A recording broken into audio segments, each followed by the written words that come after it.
The seating card had my name misspelled, which somehow felt like the smallest insult of the entire day. Dana Whitlock, table 14, kitchen entrance. My mother had written it herself in her looping cursive, and when she pressed it into my palm at the reception entrance, she didn't even pretend to be subtle about it. "It's closer to the food," she said, smoothing the lapel of her cream Chanel-style suit. "You always complain you never get enough to eat at these things." Behind her, 300 guests were filtering into the tent. Caterers in white gloves, a string quartet warming up by the dance floor, my sister's new in-laws air-kissing strangers like old friends. The Sonoma vineyard my mother had rented for my sister's wedding cost more than I made in 5 months at my cover job, and everyone there knew it because she'd told them, repeatedly. At the rehearsal dinner. In the bridal suite that morning. In the receiving line, twice. "Table 14, I repeated. "Don't make a scene, Dana. Today is about your sister." I looked past her to where my sister stood in her wedding dress under a canopy of white roses, laughing with her new husband's business partners, a champagne flute glowing gold in her hand. She was radiant. She deserved to be. I wasn't angry at her. I was never angry at her. It was never that simple. "I won't make a scene," I said. And I meant it, though not for the reason my mother thought. Because in 11 minutes, a black SUV was going to pull up the gravel drive past the valet stand, and 4 federal agents were going to walk into that tent in tactical vests with my name on their lips, and the scene that followed wasn't going to be mine to control at all. I should explain how I got to that gravel drive, because if I just tell you that part, the part where everything broke open in front of 300 people holding champagne, you'll think I was a coward for the 12 years before it. You'll think I was someone who let her own mother humiliate her at the kitchen table and never said a word, who paid bills in secret and asked for nothing back, who deserved an Oscar for stupidity rather than sympathy. I've read those comments under other people's stories. I used to think the same thing, before I understood what restraint actually costs. My father died when I was 26, massive coronary, dead before the ambulance reached the house. He'd run a small commercial trucking company out of Fresno for 30 years, the kind of business that never made the news but quietly supported 40 families, including ours. He left behind something nobody in my family knew about until 2 years after the funeral, when a letter from his attorney finally reached me at Quantico, a revocable trust, funded by a life insurance policy and a decade of conservative investments he'd made without telling my mother, because, and this was in his own handwriting, in the letter he'd left for me specifically, "Your mother spends what she sees. Don't let her see this. Use it to keep her steady, but don't let her know where steady comes from, or she'll spend the floor out from under herself." He knew her. That was the cruel, generous truth of it. He'd watched her for 30 years and understood that her self-worth was built entirely on appearances, on country club dues and the right handbag, and being able to say her son-in-law owned a real estate fund instead of admitting her daughter carried a government badge nobody was allowed to ask about. He loved her anyway. He just didn't trust her with the truth. So I became the trust's quiet administrator. The mortgage on the house in Modesto, paid on the first of every month through an account she thought was some leftover annuity from my father. My sister's tuition at Chapman, paid in full, while she told her sorority sisters she'd earned a merit scholarship. 11 years of birthdays, country club renewals, a Lexus when her old Camry started embarrassing her at valet stands. All of it moved through layers my mother never looked at because she had never once, in her entire life, looked at where money came from, only where it went. And the job that paid for none of it, the job that actually was mine, the one I built with my own hands, she thought was beneath discussing. "Dana processes insurance claims," she'd tell people, in the same tone she'd use to mention a parking ticket. Very detail-oriented work. Not very exciting. She had no idea that the insurance company didn't exist beyond a floor of leased office space and a switchboard that forwarded calls to an FBI field office annex in Sacramento, where I'd spent the last 6 years building a financial crimes case so large that 2 assistant United States attorneys had stopped sleeping properly. I couldn't tell her the truth, not because I was weak. Because telling her would have ended an investigation that, by the time of my sister's wedding, involved $40 million in laundered investor funds, 3 shell companies, and, this is the part that made my stomach turn every single Thanksgiving, my own brother-in-law's real estate development fund. The one my mother bragged about at every luncheon, the one she'd quietly pressured me to invest my claims processor savings into more than once. I want to be honest about the early pushback too, because it matters. I didn't spend 12 years silent. When I was 29, 2 years into administering the trust, I sat my mother down at her kitchen table and told her I thought she was being unfair to me. Not the truth about the money, just the unfairness, the favoritism, the constant comparisons to my sister. I'd rehearsed it. I was calm. I told her it hurt. She looked at me for a long moment, then laughed. Not cruelly, which somehow made it worse, like she found the whole idea endearing, and said, "Dana, honey, you've always been sensitive. Your sister doesn't sit around feeling sorry for herself. Maybe that's why things come easier to her. Then she got up and refilled her coffee, and the conversation was over, filed away as one more example of my fragility. I tried twice more over the years, smaller attempts, testing the water. Each time the response was some version of the same, a gentle, devastating dismissal that made the problem mine for having mentioned it. Eventually, I understood that the fight wasn't winnable on her terms, in her kitchen, with her rules. So I stopped fighting it there. I redirected everything into the one place where I had actual power, my career, and I promised myself, somewhere around year 9, that the day my father's trust finished its purpose, the day the case closed, I would end it. Not explode, end it. Calmly, completely, on my terms. By the spring of my sister's wedding, that day was 4 months away. I'd already met twice with my own estate attorney to begin unwinding the trust structure. I'd already drafted, and not yet sent, a letter terminating the automatic mortgage payments. I wasn't a doormat who finally snapped. I was a woman executing a plan that had been in motion for months who simply hadn't expected the case and the wedding and the breaking point to collide on the same Saturday in June. The wedding itself was the kind of event my mother had been planning, emotionally, since my sister was 11 years old. The Groom's family ran a hospitality empire out of Texas. Hotels, a vineyard chain, the works, and my mother had spent 8 months telling anyone who'd listened that her daughter was marrying into old money, as if old money were a bloodline and not a balance sheet. The morning of the wedding, she'd handed me a list of tasks like I was hired staff. Carry the gift table linens from the car, set up the guest book stand, make sure the flower girl's basket was refilled before the ceremony, and, this one she delivered with a straight face, don't let anyone see you carrying things. It looks bad for the bride if her sister's doing manual labor in front of the Whitcomb Ashford people. I carried the linens anyway. 4 trips in low heels across gravel while my sister got her hair finished in an air-conditioned trailer, and my mother supervised from a folding chair with a mimosa. At the rehearsal dinner the night before, I'd been seated at the end of the table, past the groom's college roommates, past a cousin's +1 nobody could name. My mother introduced me to the groom's father, a silver-haired man named Holden Pierce, who ran the investment fund bankrolling half of my brother-in-law's hospitality ventures. As my younger daughter, she's in insurance, very steady work. Steady. Like a metronome. Like a piece of furniture you trust not to move. Holden Pierce shook my hand, smiled the particular smile of a man who has never once worried about money, and said, "Insurance! Good stable field. Smart girl." Then he turned back to my brother-in-law to discuss a new fund closing, and I sat there with my water glass, listening to the man whose financial records I had spent 6 years dismantling, tell my own mother how stable I was. If you'd told me, at 26, sitting in my father's attorney's office, reading that letter, that I would one day sit at a rehearsal dinner across from the architect of the largest Ponzi-adjacent real estate fraud my field office had ever built a case around, and that he would be my future brother-in-law's primary investor, I would not have believed the universe had that kind of timing in it. But financial crime in this country is a small world. Wealthy men launder money through hospitality and real estate because both businesses are cash-heavy and audit-light, and they tend to find each other at the same vineyards, the same country clubs, the same weddings. My sister had no idea who funded the down payment on her new husband's stake in the Texas Hospitality Group. My mother had no idea that the very generous wedding gift from Holden Pierce, a $40,000 honeymoon to the Maldives, had likely been paid for, several layers removed, with money stolen from retired teachers in 3 states who'd trusted his fund with their pensions.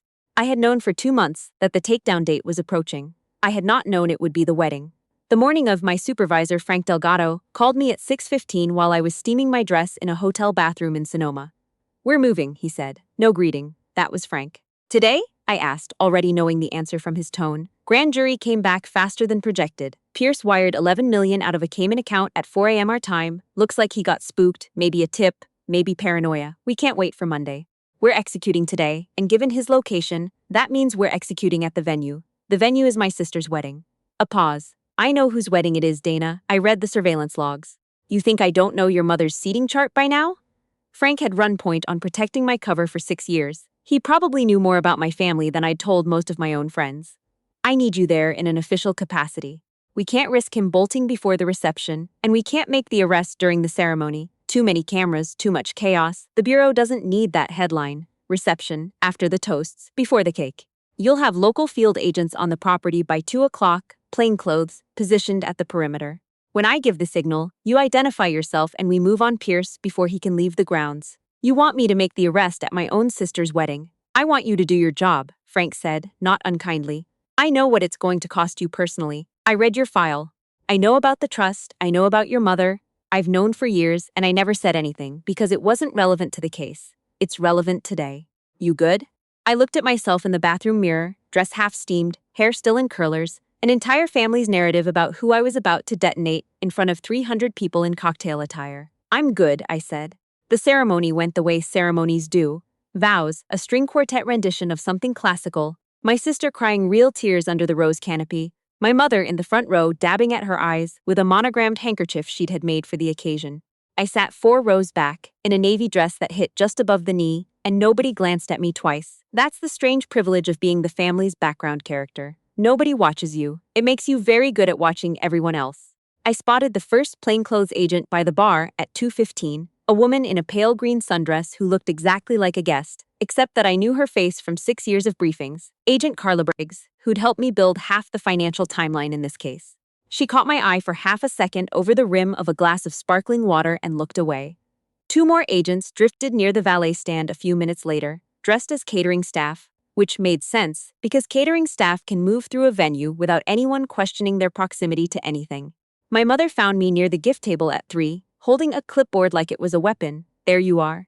I need you to help reset the kids' table. The flower girl spilled juice on the linens, and then I need you to go check on the valet situation because your sister's father-in-law's Bentley needs to be parked somewhere visible. He's particular about that. And Dana, she lowered her voice, glancing toward a cluster of guests in linen and pearls. Please, for today, try not to talk about your job if anyone asks. The Pierces are very impressive people. I don't want anyone thinking we're. She made a small gesture, somewhere between embarrassed and apologetic. That meant ordinary. I won't bring it up, I said, and I almost laughed, because in roughly 40 minutes I was going to bring it up to the entire reception whether anyone asked or not. I reset the linens. I checked on the Bentley. I did every task on her clipboard because I had 4 months left in a plan I'd built carefully and I wasn't going to let the last day of it look like rebellion instead of resolve. At 4:30, toasts began. My sister's new husband stood with a microphone and thanked his father for believing in this dream before anyone else did. And I watched Holden Pierce raise his glass with a smile that had probably looked exactly that warm and exactly that practiced in front of every investor he'd ever bled dry. My mother caught my arm as I crossed back toward the tent after the toasts, gripping it hard enough to leave a mark I'd find later, faint blue against my wrist. Table 14, she said again, steering me toward the back corner near the kitchen entrance, where the tent flap let in a constant draft of clattering dishware and raised voices from the catering staff. And Dana, when the dancing starts, I need you near the gift table the whole time. Someone needs to watch it. And frankly, you're not really a dancing kind of girl anyway, so it works out. She said it lightly, the way she said most of these things, like she was handing me a minor administrative task instead of a verdict on what kind of woman I was allowed to be. A man at the next table, one of the groom's cousins, mid-30s, expensive watch, glanced over with the faint, uncomfortable half-smile of someone who'd just witnessed something he wasn't sure was a joke. I sat down at table 14. The kitchen door swung open and shut behind me, gusts of heat and the smell of seared salmon. Across the tent, my mother settled into her seat at the head table beside the groom's parents, lifted her champagne glass, and laughed at something Holden Pierce said, her whole face bright with the particular joy of a woman who finally felt she belonged exactly where she'd always believed she should. I checked my watch. Frank's signal window opened at 6. At 5:58, my earpiece, disguised under my hair, the kind of thing you learn to wear so naturally it stops feeling foreign, clicked twice. Frank's voice low and even, confirmed visual on target. Subject is at the head table, East Side Navy jacket. Teams are in position. Initiating on your mark, Whitlock. I stood up from table 14. I want to tell you my hands were shaking, because that would make a better story, the kind where the hero feels something dramatic in the final moment. The truth is my hands were perfectly steady. 12 years of practice will do that. What shook, just slightly, was something underneath my ribs. Not fear, not even anger anymore, but a strange, heavy grief for every version of myself who had sat at a table like this one and believed that being small and quiet was the price of being loved. I crossed the dance floor as the band finished a song, my low heels silent on the temporary flooring laid over the grass. Guests parted slightly without seeming to notice they were doing it, the way crowds do for anyone who walks with purpose. I reached the edge of the head table just as my mother turned, champagne glass still in hand, and saw me standing there in a posture she did not recognize. Dana, what are you doing? I told you to stay near the Mr. Pierce, I said, and my voice came out clear, carrying, the way it's trained to carry in rooms exactly this size. I need you to stand up and come with me. Holden Pierce turned, that same warm investor smile already forming, the one he probably used on every government employee he'd ever needed to charm. I'm sorry, I don't think we've. Special Agent Dana Whitlock, Federal Bureau of Investigation. I held my credentials up, the leather case flipping open in one motion I'd practiced 1,000 times in a mirror at Quantico, badge catching the string lights overhead. Holden Pierce, you're under arrest for wire fraud, securities fraud, and conspiracy to commit money laundering. The band stopped mid-note. Somewhere behind me, a champagne glass shattered against the dance floor. I learned later it was my sister's, dropped clean out of her hand. The plainclothes agents converged from 4 directions at once. Agent Briggs peeling off the pale green sundress crowd to flank the head table, 2 more emerging from the kitchen entrance behind table 14, moving with the same fast, coordinated quiet they'd use on any other Saturday raid. Except this Saturday they were doing it in front of 300 guests in cocktail attire and a wedding cake the size of a small car. This is a joke, my mother said, standing so fast her chair tipped backward. This is Dana, what did you do? Holden Pierce's smile had not moved, but something behind his eyes had gone very flat and very fast, the look of a man doing arithmetic he didn't like the answer to. There's clearly been some mistake, he said. To the room, more than to me, the tone of a man used to mistakes evaporating the moment he raised his voice. I have no idea what this woman is talking about. $11 million wired out of a Cayman National Bank account at 4:06 this morning, Pacific time, I said, and I watched his face change. Want to talk about the mistake now, or in a federal vehicle? 2 agents had his arms behind his back before he finished deciding whether to keep arguing. The cuffs made a sound, that specific metal click, that seemed to silence the entire tent more completely than my badge had. My brother-in-law stood frozen by the cake table, his champagne glass tilting in his hand, a slow dark stain spreading across the white tablecloth where he wasn't watching it spill. My sister had both hands pressed over her mouth, eyes huge above her wedding dress, looking at me like she'd never seen me before in her life, in a way she hadn't. My mother grabbed my arm, the same arm she'd gripped an hour earlier steering me to the kitchen side table, except this time, her fingers were trembling. Dana, tell them this is a mistake. Tell them you know him, tell them he's family. He's not family, I said. He's a man who's been laundering pension fund money through your son-in-law's hotel chain for 3 years, and you've been wearing his investment returns as jewelry. I have never, in my entire life, watched a face do what my mother's face did in that moment. The blood didn't drain from it so much as the belief did. The lifelong, unshakable conviction that she understood her own world, the people in it, the order of who mattered and who served whom. It cracked down the middle like dry earth. She couldn't finish the sentence.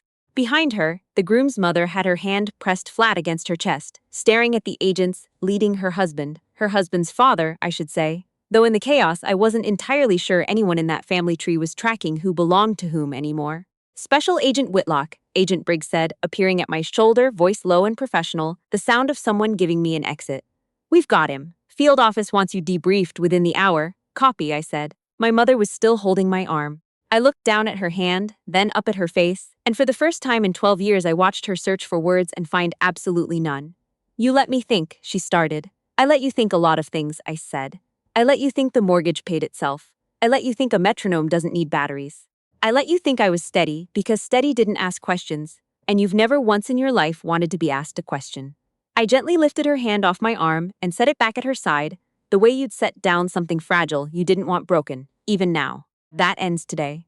By the time the agents finished walking Holden Pierce out past the valet stand, past his own son's wedding cake, past 200 phones already filming, past my sister standing in her dress with mascara running in 2 clean lines down her face, the reception had effectively ended itself. The band never started another song. Caterers stood frozen with trays of untouched salmon. I gave a brief, controlled statement to the 2 agents staying behind to manage the scene, retrieved my coat from the chair at table 14, and walked out the same gravel path I'd carried 4 loads of linens down that morning. My brother-in-law caught up with me near the parking field, his bow tie loosened, sweat at his collar despite the cool evening. Dana, wait. The fund, is the company. Your fund's assets are frozen as of about 40 minutes ago, I said. You're not under arrest tonight. Whether you stay that way depends entirely on what you knew and when, and a federal grand jury is going to want to ask you exactly that very soon. I didn't know, he said. I swear to God, I didn't know where Holden's money came from. I believe you might not have known the mechanics, I said, and I meant it. I'd read every wire transfer in his name, and most of them suggested willful blindness rather than active participation. The particular crime of a man who never asked questions because the answers were always good for him. But you're going to need a very good lawyer to explain the difference between not knowing and not wanting to know. That's not my call to make. It's the U.S. attorneys. He stood there in the gravel, hands open, a man whose entire architecture of success had just been revealed as scaffolding built on someone else's stolen money, and for 1 second I almost felt sorry for him. Then I thought about the line of investors I'd interviewed over 6 years, a retired schoolteacher in Bakersfield who'd lost 40 years of pension savings, an 81-year-old widower in Stockton who'd had to sell his house, and the sympathy went exactly nowhere. My sister found me last, by my rental car, still in her wedding dress, the hem gray with dust from the gravel. She didn't say anything for a long moment, just looked at me with an expression that kept shifting. Confusion, hurt. Something underneath that might eventually become understanding, given time, which is the most generous thing I can say about that moment. 12 years, she finally said. You let us treat you like, and the whole time you were. I wasn't always undercover, Hannah. I caught myself, almost said her real name, stopped. Old habits, the ones built to protect a cover that no longer existed. I'm sorry. I wasn't always working. For a long time, I was just your sister sitting at the bad table because Mom told me to. The job came later. But by the time it did, nobody had ever once asked me to sit anywhere else, so I didn't think to mention it had changed. You paid for my wedding, she said suddenly, eyes widening with the dawning math of it. The venue deposit that had mysteriously cleared 2 months early when the original payment bounced. The wedding gift from an aunt who didn't actually exist. Some of it, didn't you? Some of it? I said. Most of the last 12 years, actually. The mortgage, your tuition, the Lexus. I'm not telling you that to make you feel guilty. I'm telling you because I'm done doing it quietly, and you deserve to know why things are about to look different. Why didn't you just tell us? Any of it. The job, the money. Why let us believe? Because the case took 6 years and 100 people's careers and pensions depended on nobody tipping it, including my own mother at a country club lunch. I opened my car door, then paused. And because for a long time, I think some part of me wanted to know if you'd love me without the money attached. I got my answer a long time before today. I just hadn't decided what to do with it yet. I didn't go back to that family for 3 weeks. My mother called 14 times. I let 4 of them go to voicemail before I finally listened, sitting in my apartment in Sacramento with a glass of wine I didn't finish, hearing her voice crack through increasingly desperate registers. Please call me back. I don't understand. We need to talk. Your sister's a wreck. The press has been calling the house. Please, Dana. Please. I called my attorney instead. The trust termination letter I'd drafted 4 months earlier went out by certified mail the following Monday. The mortgage auto pay stopped on the 1st of July. I didn't do it cruelly, and I didn't do it in silence the way I'd done everything else for 12 years. I wrote her an actual letter, 3 pages, the most honest document I had ever produced outside of a sworn affidavit, explaining exactly what I had paid for, exactly why, and exactly why it was ending now. I told her I loved her. I told her love wasn't the same as funding. She wrote back once, a single page, mostly about how embarrassing the whole situation had been at the club, how people kept asking questions, how she didn't know how she was going to manage the house payment now. Not one line asking how I was doing. Not one line about the job, the danger, the 6 years. I read it twice and then I put it in a drawer because I'd spent a long time learning the difference between forgiveness and access, and I wasn't interested in confusing the two anymore. My sister came to see me in October, alone, without our mother. She sat at my kitchen table, an actual seat, not the one by the door, and cried for a long time before she said anything useful. Her marriage was complicated now. Her husband was cooperating with federal prosecutors in exchange for a reduced exposure, the company was gone, the Texas hospitality empire, dissolving into a string of forfeiture filings that made the Sacramento Bee twice that summer. She didn't ask me for money. That, more than the apology, was what told me something in her had actually shifted. I still don't talk to my mother. Maybe someday I will. But I learned something standing in that gravel parking lot in my navy dress, watching a wedding tent empty out behind me like a tide going still. The people who love you for being quiet and useful will never know what to do with you once you stop being either. You can spend your whole life trying to be both invisible and indispensable to the same people, and one day you'll realize those two things were never love. They were just very good camouflage. I kept my badge in my coat pocket the whole drive home that night. Every few miles I'd touch it through the fabric, just to remind myself it was real, that the woman who'd spent 12 years answering to table 14 had also spent those same 12 years building something with her own 2 hands that nobody had handed her and nobody could take away. The metronome had never needed batteries. It had needed someone to finally notice it could keep its own time.